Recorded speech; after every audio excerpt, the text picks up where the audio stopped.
ერთი კვირა გავიდა, რაც კურსებში მეწყერი მოხდა, კატასტროფა მოხდა. 15 სახლის საერთოდ განადგურებულია, 40 სახლი სახიფათო და უარგისია საცხოვრებლად. ასობით ადამიანი გადაყვანილია, კიდევ ეს მაინც გააკეთენ, გადაყვანილია სასტუმროებში, მაგრამ იმის მერე უკვე არაფერიც არ ხდება და რა ვიცი, ხელისუფლება დაკავებულია პიარით, როგორ ჩაიწეროს ქულები და როგორ არიან თურმე დამწუხრებული კათოლიკოსის პატრიარქის გარდაცვალებით.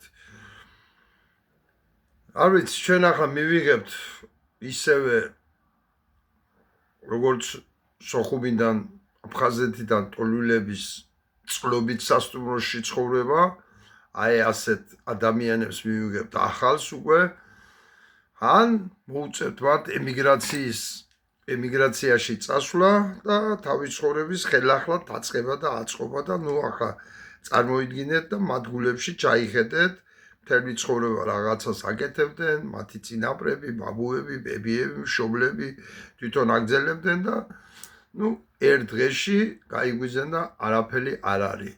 დაინგრა მთელი ცხოვრება ამ ადამიანებს არა მარტო ეკონომიური, სულიერი, ფსიქოლოგიური დახმარება ჭირდება და ხელისუფლება ყურსაც არ აპარტყუნებს, საერთოდ არც ალია ახლა ამისთვის, პიარითაა დაკავებული.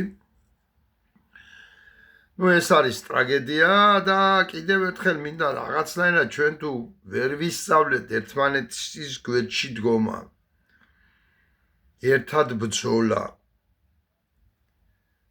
ისე დედა აღარ ეყოლება მაგ ქვეყანას და კიდევ ერთხელ მინდა მოუწოდო ის სოფლები, რომლებიც ხართ ასეთ ზონაში, გელით ეზბედი, გულგრილობა ხელისუფლებიდან.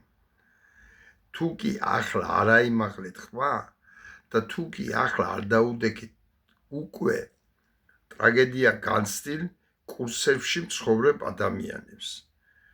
ოპოზიციური პარტიებო, ალიანსო განსაკუთრებით, მოგიწოდებთ აუცილებლად ჩახვიდე იმ ადამიანებთან, მიხვიდეთ, გაესაუბროთ, არ აქვს მნიშვნელობა მათ ვის მიცენ ხმა და ვის არ მიცენ ხმა, რა მნიშვნელობა აქვს.